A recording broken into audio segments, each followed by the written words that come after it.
Why calm triggers panic in your body. Calm is a threat. It walks into the room, and your body flinches before your mind understands why. Your mouth dries.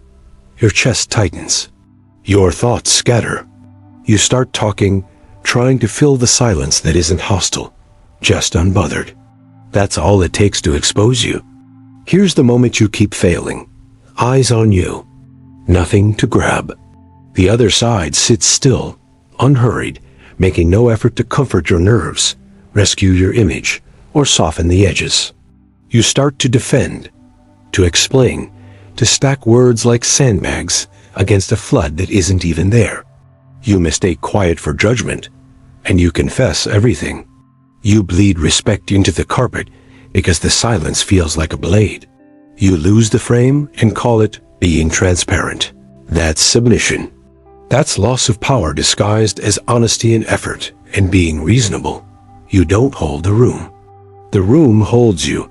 Calm isn't the absence of action. It's the presence of control. When you don't have it, your body panics. You react. You overreach. You feed the other side leverage with your need to feel safe.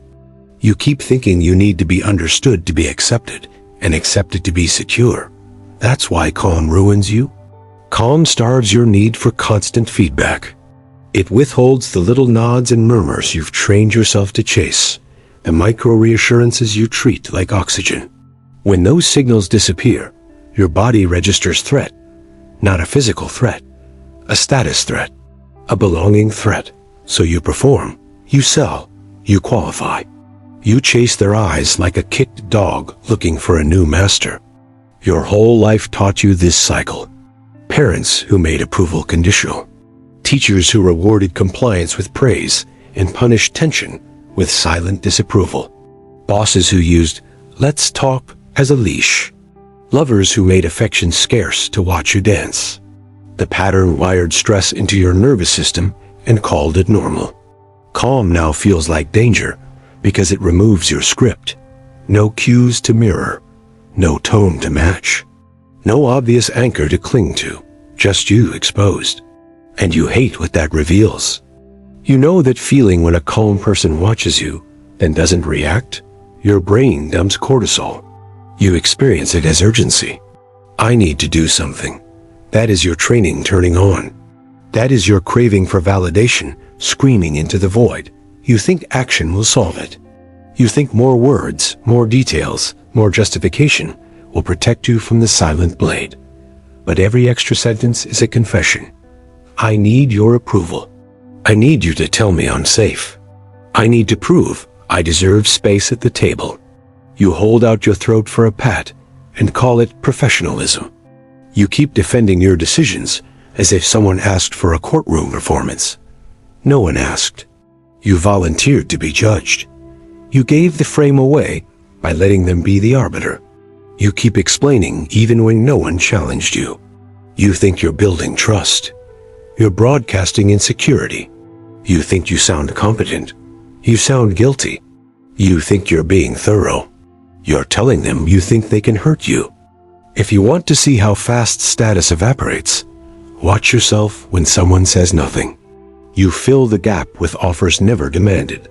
You sweeten the deal before it gets bitter. You lower your fee before anyone flinches. You disclose weaknesses no one earned the right to know. You apologize for edges they haven't even touched. You praise them to soften them. You laugh to soften yourself. You start negotiating against yourself. Calm did all of that. Calm triggered panic. Panic drove behavior. Behavior forfeited power. Most people live like a buffering icon in human form, spinning, waiting for the next signal, refreshing, reloading themselves based on who's in the room. They don't have a core. They have a collection of responses. They're fungible. Their identity is whatever will minimize the threat of disconnection in the next 5 minutes. That's why calm kills them. Calm doesn't give them the lines, so they improvise weakness. They throw themselves at the feet of whoever looks least concerned. You think you're chasing clarity. You're chasing permission. You keep asking, does that make sense? Because you need to know that what you said won't be used against you. You keep asking, "Are we good?" Because you need the other person to put away their weapons. But you're the one creating weapons for them to use. You're the one training them to expect you to soften the edges you just built. And every time you beg for confirmation, you teach your body that safety is external. That's why calm, from the other side or from within, feels like suffocation. No external safety, no external signal, nothing to mitigate your fear. Your body panics because it doesn't know how to self-regulate without apology and noise. Understand what you're actually reacting to. Unresponsiveness isn't disrespect, it's dominance. It's the refusal to dance on your timing. Calm asserts, without saying it, "I don't need you to be different." Your system hears that as danger because it can't locate leverage. If they don't need you, you can't control the outcome with performance. If performance doesn't matter, your favorite drug vanishes. Validation.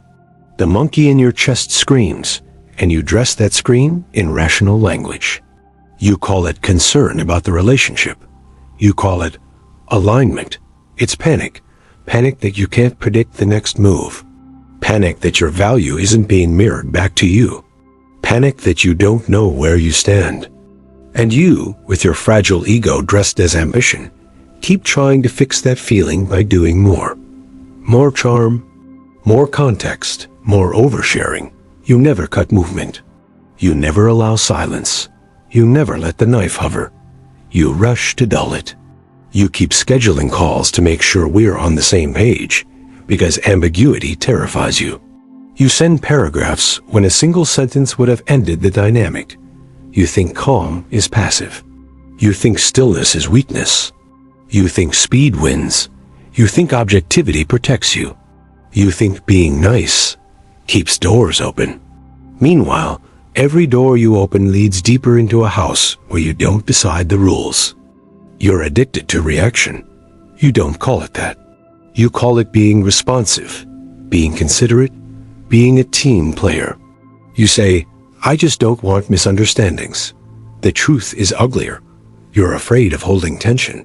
You're terrified of being misread without your frantic attempts to correct every perception.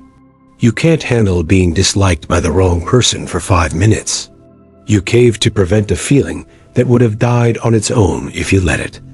That's not empathy. That's submission softened by rationalizations that make you feel strategic while you hand over your leverage. Watch your patterns in negotiations, arguments, and relationships. You jump to answer unasked questions. You provide receipts before they demand proof. You narrate your intentions to preempt misinterpretation.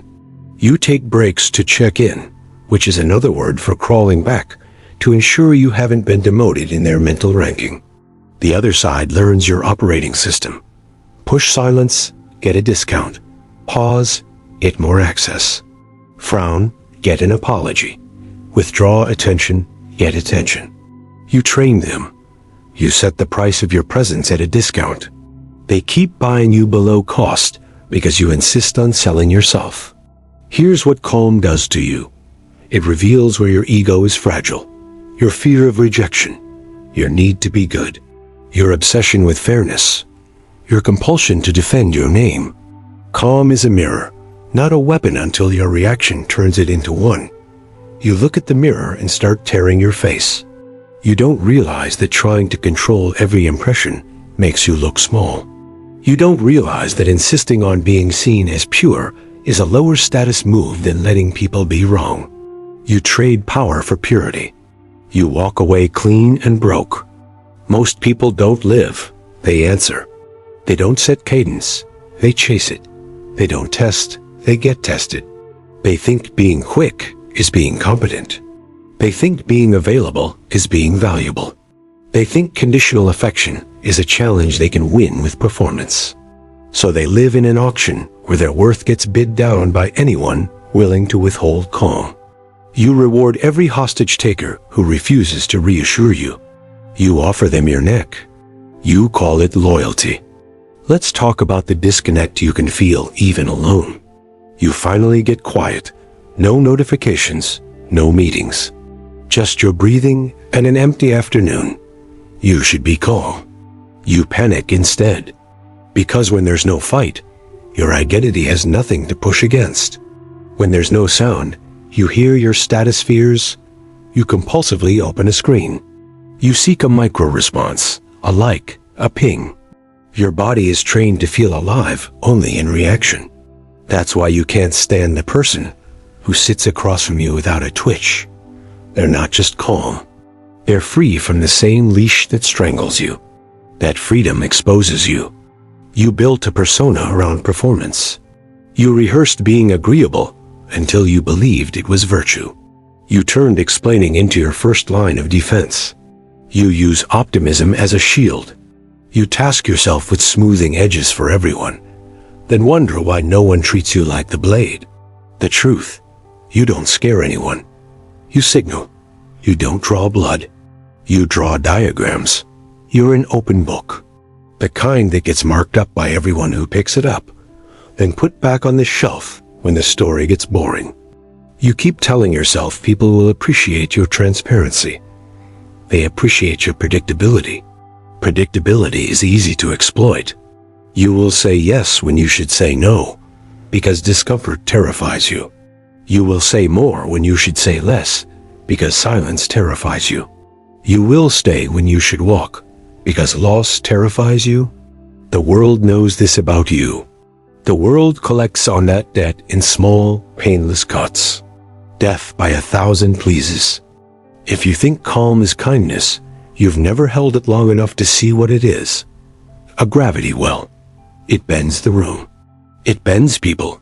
It forces alignment without language. It forces predators to reveal themselves because they can't resist filling the silence with bluster. It forces pleasers to reveal themselves because they can't resist filling it with apologies. Calm strips masks faster than conflict. That's why it scares you. It shows you to yourself. Here's the darkest part. You get addicted to the panic because it keeps you from confronting the fact that your old self is built on a lie. The lie that acceptance will save you. The lie that if you just do everything right, no one will hurt you, no one will leave you, no one will misread you. So you hustle for safety like an employee begging for job security from a company that doesn't care. You don't create terms, you obey them. Screw whether it's moral or not. It's weak, it's expensive, it's predictable. And in the economy of status, predictable is cheap. You want the practical bottom line? Calm exposes the price of your dependence. It shows how fast you trade leverage for dopamine. It shows how you let anyone with a straight face and steady breath turn you into a tap for your own value. You won't even notice the drip until the well runs dry. Then you'll call it burnout or betrayal. It wasn't betrayal. It was your agreement with fear. You can keep playing that game. You can keep decorating your cage with language about being a good person and a good partner and a good leader. You can keep writing long emails to prove to someone you didn't offend them. You can keep begging your own body to stop shaking when the room goes still. Or you can look at the only thing that matters. Your old strategy is unsustainable. In rooms that matter, there's no extra oxygen for performers. There's no applause for compliance. There's no status in apologizing for boundaries that should be taken as facts. Calm triggers panic in your body because your identity can't survive without noise. That identity is not just fragile. It's obsolete anywhere power is real. You built it to win approval in classrooms and kitchens, not to own rooms where money moves, where decisions cut, where people who don't need you decide if you're more useful inside or outside. You've been hoping your effort would compensate for your neediness. It won't. Your dependence smells. It lingers. It marks you. You want to feel the full weight? Imagine losing your need to explain. Imagine saying nothing and watching the other person squirm, bargain, threaten, then comply because you would not move. Imagine not chasing the sigh in their throat or the twitch in their eye. Imagine walking away when your line is crossed without an exit speech. If that terrifies you, good. That's how you know the old identity doesn't protect you. It exposes you. It eats your leverage and calls it love. So here we are. Calm isn't your friend, it's your judge. It reveals whether you can hold yourself when nothing else holds you. Right now, you can't. You know it. Your pulse knows it. Your track record knows it. Keep pretending, and you'll lose the only currency that matters in human behavior: perceived authority. You've been renting status with charm. The lease is up. This is the collapse. You feel it. The old self is a polite hostage. The old self needs praise to breathe. The old self flinches at stillness and talks until it is disarmed. The old self has no chance where real control is measured in who doesn't move. If you keep it, you will keep losing. Quietly, expensively, predictably. The old identity is weak, exposed, and unsustainable. Power is created by what you refuse, by what you don't do, by what you don't explain.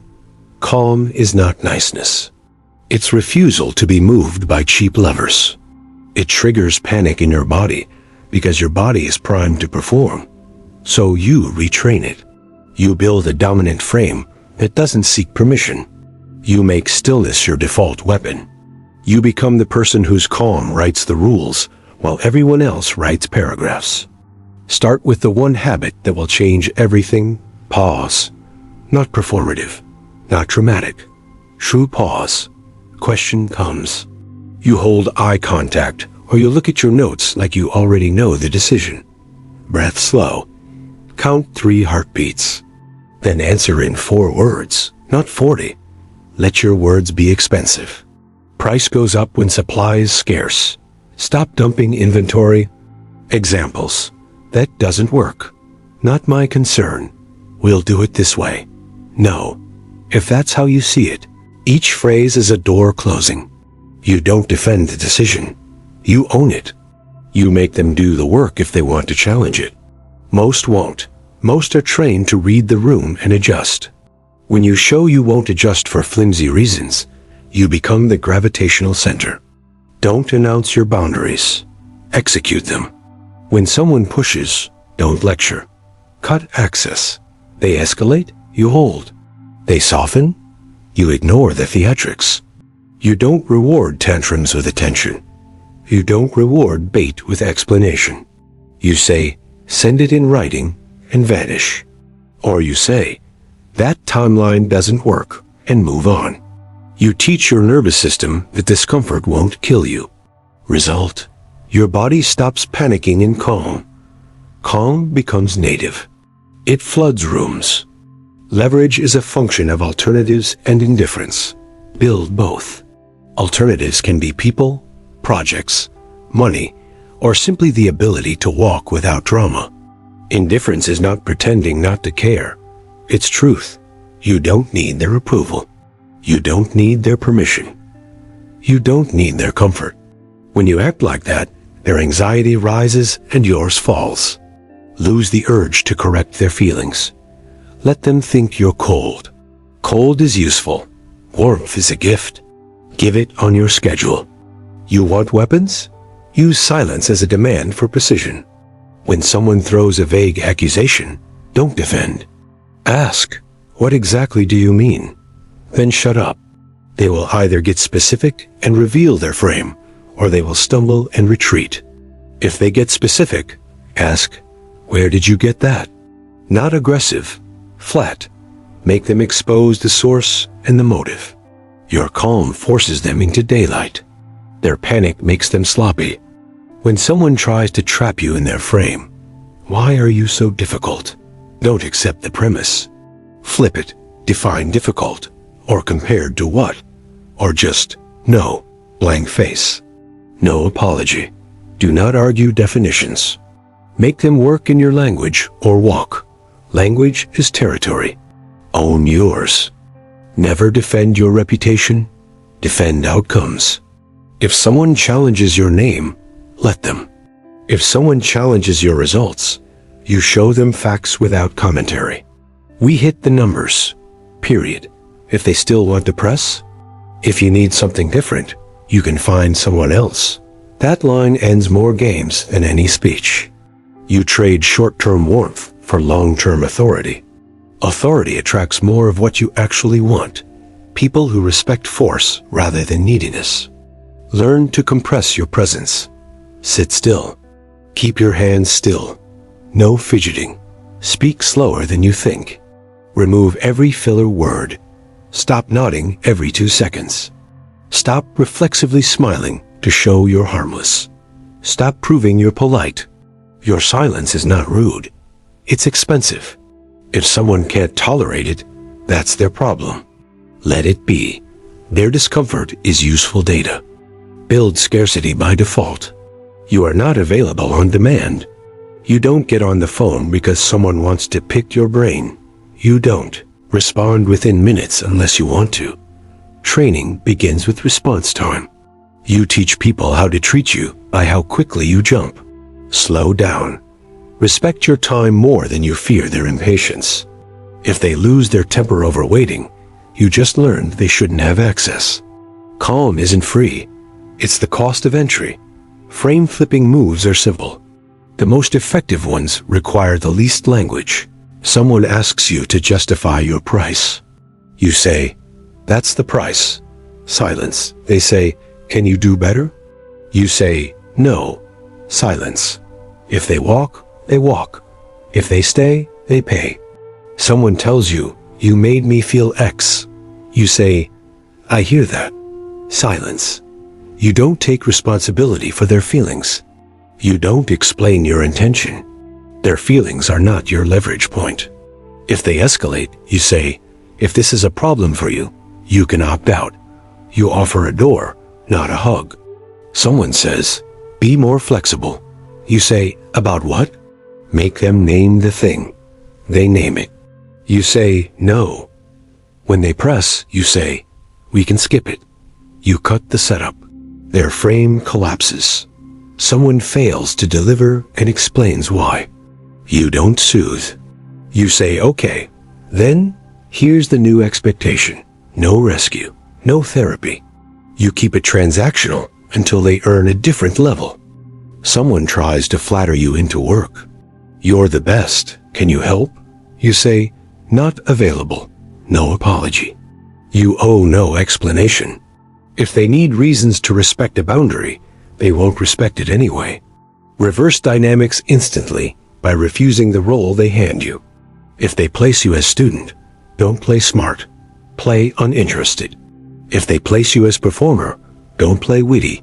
Play unmoved. If they place you as supplicant, don't play grateful. Play absent. Nothing destabilizes a control game like a target who doesn't need the prize. You move like someone who cannot be judged by building an internal court that doesn't accept external jurisdiction. Your metrics are not applause and not outrage. They're alignment with your standards. You know what you trade and what you refuse. You make decisions without asking the world to clap. That's why your face stays calm when someone frowns. That's why your voice stays, even when someone raises theirs. You're not in their court. They don't get a vote. They get outcomes or distance. Here's how you anchor calm in your body while the room heats up. Control your exhale. Long out breath. Low in your belly. You don't pant. You don't rush. You slow your system with force. If you can control air under pressure, you can control behavior. Fix your gaze. Not aggressive, unwavering. Focus on one spot on the person's face or slightly above their head. No darting eyes like prey. Prey scans for escape. Predators observe details. Plant your feet. Keep your weight grounded. No bouncing. No shifting. Your body says, "I am not leaving." That alone changes how people talk to you. Lower your word count.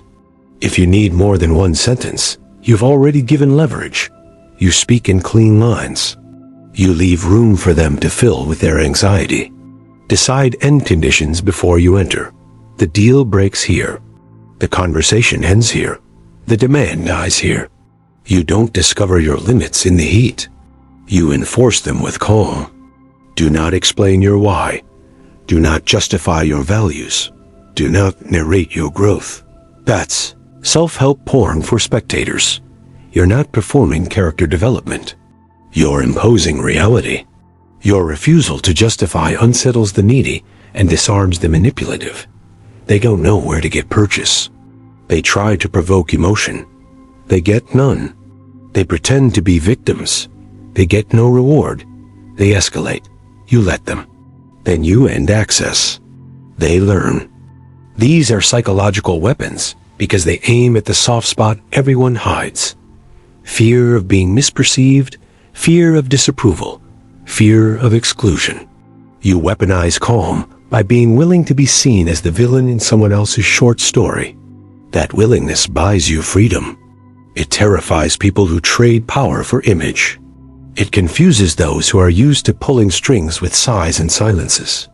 Their tricks rely on your need to look good. Kill that need. You become untouchable. When someone tries to make you chase, don't run. They text late to test your availability. You answer at your pace or not at all.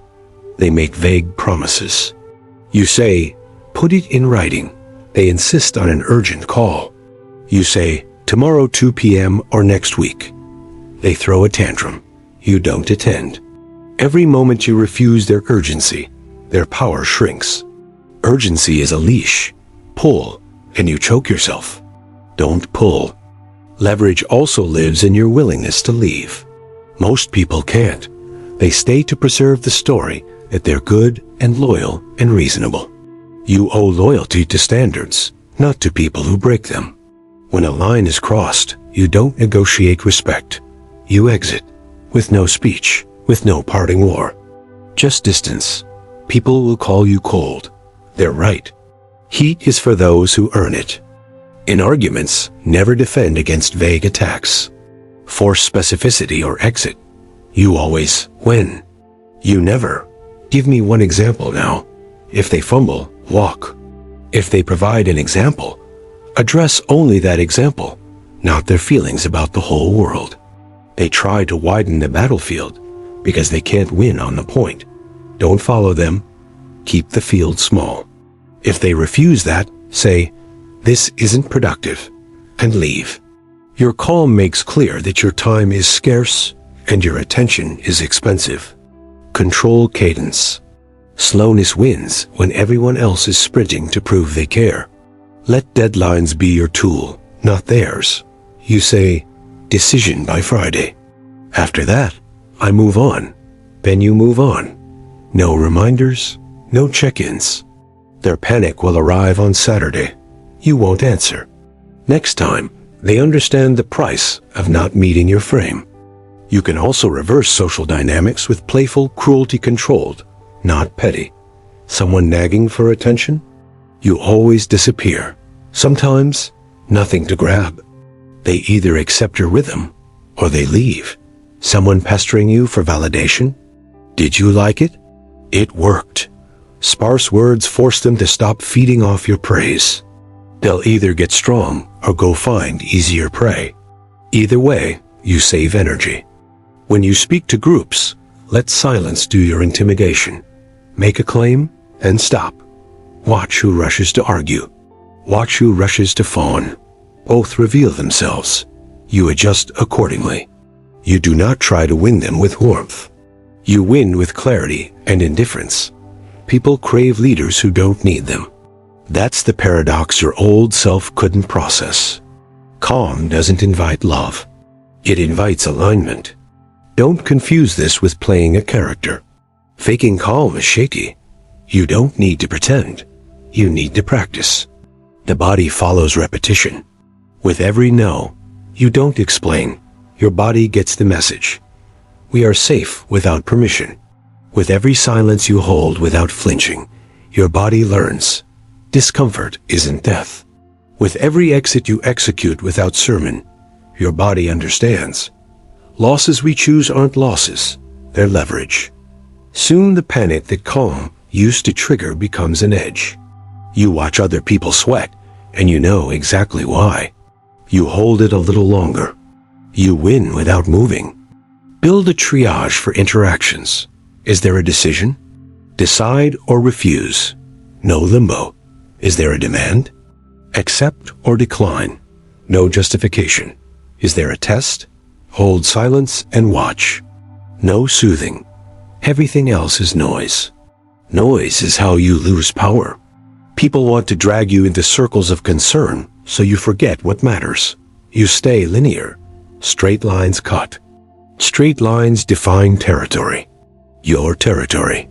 You want to see why this works? People are running on fear. They hide it with noise. They cover it with speed. They project it with questions. Your calm starves their mask. Their panic leaks. They overtalk. They overreach. They rush to extract promises you don't give. In the end, they either align or they leave you alone. Both are wins. Some specific lines when they try to drag you into their stories. I don't do urgency. We're not doing that. That's not part of the deal. Make a choice. You can be upset. You're confusing me with someone who needs this. I don't explain decisions. If it's a no for you, it's a no. Deliver these lines without edge. Edge invites sparring. Flatness ends it. Sparring is for entertainment. You're not entertainment. You're a wall. They can go around. They can climb. They can break. You won't make the first move. You'll be accused of arrogance. Good. Arrogance is how competence sounds to the insecure. You'll be called unkind. Good. Kindness isn't a strategy. You'll be told you're hard to read. Good. Clarity of outcome, not transparency of emotion. Share warmth by choice, not compulsion. People who need constant reassurance aren't your people. They're employees of your mood. Fire them. If you slip, and you will, don't explain the slip. Correct it. If you overtalked, send a single-line message resetting the boundary. We'll proceed as agreed. If you defended yourself, stop messaging and return with facts or silence. If you reacted to bait, withdraw attention. Don't patch your image with a long apology. The patch is bigger than the hole. Everyone notices. Everyone learns where to pull. Remember the core law. In any interaction, someone sets the frame. The person who needs less sets it by default. Need less. The person who can leave sets it without speaking. Be willing to leave. The person who responds slow sets it without effort. Slow down. The person who says less gets listened to more. Say less. The person who tolerates the most silence without seeking rescue holds the room. Hold it. You want to be psychologically untouchable? Trade your obsession with being liked for an obsession with being unmovable. Trade your hunger for validation for hunger for control. Not control of other people. Control of yourself. That's the kind that leaks out and changes the temperature around you. You become the cold front others have to adapt to. You don't adjust to weather. You bring winter. When you operate like this, calm stops triggering panic in your body. It triggers panic in others. You will watch it happen in real time. You'll see breathing change. You'll see the swallow. You'll hear the excuses flood. You won't feel delight. You'll feel nothing. That nothing is power. Nothing is the absence of need. It's the end of the game you used to lose before it began. This isn't self-help. This is an initiation. You're not improving. You're replacing. You killed a part of you that needs permission to exist, so the part that commands by presence can stand up. There's no metal. There's only the room tilting when you stop moving. There's only doors that stay shut for people who want your warmth for free, and doors that open for people who respect your weather. So here's your challenge. For the next week, cut your words in half. Don't explain. Don't defend. Don't chase. Let 3 opportunities pass that require you to overperform to get them. Say no 3 times with no reasons. Sit in one conversation for 30 seconds without speaking after making a demand. Watch who fills the space. Watch how much you used to pay for approval. Stop paying. Power is taken, not given. You take it by refusing the loops that kept you soft. You take it by turning calm from a trigger into a blade. You take it by walking into rooms like you don't need a single person inside to breathe. This is not branding. This is not marketing. This is initiation. Cross the line or stay where you are. But don't pretend you didn't know. You know. Now act.